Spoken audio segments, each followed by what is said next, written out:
नमस्कार, प्रणाम, वंदे मातरम। मैं हूं सर्वेश तिवारी प्रमुख। आप सभी को स्वतंत्रता दिवस की अन्य शुभकामनाएं। स्वतंत्रता के 75 वर्ष बीत गए। कितना सुखद है ना यह। एक बर्बर साम्राज्यवादी व्यवस्था से मुक्त होकर मुस्कुराते भारत के 75 वर्ष, एक स्वतंत्र संस्कृति के 75 वर्ष। इन 75 वर्षों में राष्ट्र ने बहुत लंबी दूरी तय की है, यह गर्व का विषय है। पर इन 75 वर्षों में स्वतंत्रता का स्तर यह हो गया है कि लोग दिल्ली में बैठकर पूर्वोत्तर को अलग कर देने की बात कर लेते हैं, कश्मीर को भारत से तोड़ने की बातें हो जाती हैं, लाल किले पर चढ़कर तिरंगा फाड़ दिया जाता है, या बर्मा की किसी घटना पर आक्रोशित होकर मुंबई में शहीद स्मारक तोड़ दिया जाता है। पर तनिक पीछे चलिए। राष्ट्र की प्रतिष्ठा के लिए 23 मार्च 1931 को फांसी का तख्ता चूमने वाले राजगुरु जब जेल चले गए तो उनकी माताजी दाने दाने को मोहताज हो गईं। कुछ दिनों तक चंद्रशेखर आजाद उनके पास पैसे भेजते रहे, पर जल्द ही चंद्रशेखर आजाद भी मातृभूमि का ऋण चुकाकर चुपके से निकल गए। उसके बाद किसी को पता नहीं कि राजगुरु की माताजी का शेष जीवन कैसे कटा। और आजाद की माताजी, ईश्वर की कृपा थी कि आजाद के मित्र सदाशिव ने उन्हें अपनी मां समझकर उनकी सेवा की, नहीं तो स्वतंत्रता की वेदी पर बलि चढ़ने वाले असंख्य युवकों की माताएं दाने दाने को तरस कर मरी हैं। कोई उनका नाम नहीं जानता। इस आजादी के लिए बहुत अधिक मूल्य चुकाया गया है, बहुत अधिक। कभी सोच कर देखिए उस 17 वर्ष के खुदीराम बोस के बारे में, जो फांसी का तख्ता चूमते समय यह कहते हैं कि मैं इतना गरीब हूं कि मातृभूमि को देने के लिए मेरे पास प्राणों के अतिरिक्त और कुछ भी नहीं, जो है वो दे रहा। पटना में सचिवालय के सामने 8 युवकों की मूर्ति लगी है। 42 के आंदोलन में वे सचिवालय पर तिरंगा फहराने गए थे। अंग्रेजों ने गोली चलवा दी।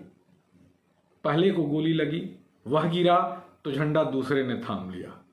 उसे गोली मारी गई तो झंडा तीसरे ने थाम लिया। फिर चौथा, पांचवा, छठवां, सातवां, एक एक करके मरते गए, पर झंडा न झुका।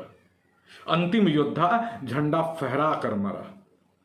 वे सब विद्यार्थी थे, 15-16 वर्ष के लड़के। अपनी चंद मांगों के लिए लाल किले पर चढ़कर तिरंगा फाड़ देने वाले मूर्ख कभी समझ ही नहीं पाएंगे उन 8 योद्धाओं का मूल्य।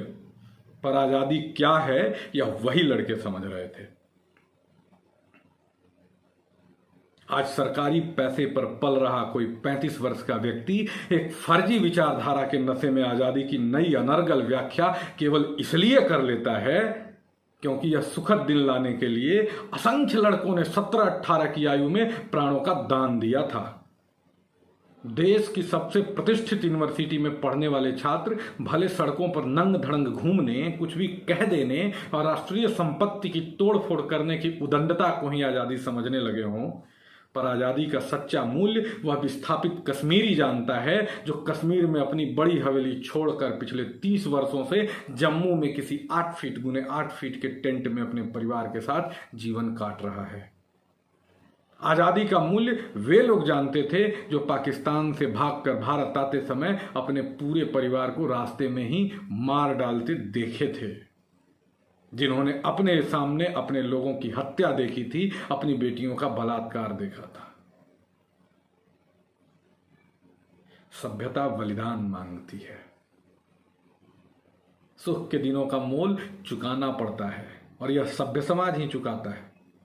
जब कोई लक्ष्मीबाई अपनी पीठ पर 1.5 साल के बच्चे को बांधकर युद्धभूमि में उतरती है, जब सैकड़ों भगत सिंह फांसी पर लटकते हैं, जब सैकड़ों सावरकर कोल्हू में जुटकर तेल पेरते हैं, तब कहीं जाकर स्वतंत्रता की राह बनती है। उसके बाद हिस्सा मांगने तो हजारों जिन्ना आ ही जाते हैं। इस स्वतंत्रता का मूल्य समझना होगा दोस्त, इसका मूल्य समझना होगा। सत्ता के विरोध के नाम पर राष्ट्र का विरोध असभ्यता है। चंद सिक्कों के बदले अपनी निष्ठा का धंधा करने वाले बौद्धिक धूर्त जो लाशों पर खड़े होकर प्रेम का झूठा गीत गाते हैं, वे नहीं समझेंगे क्योंकि उन्होंने इस देश को अपना समझा ही नहीं है। पर आपको समझना होगा क्योंकि यह देश आपका है, आपका। सोचिएगा।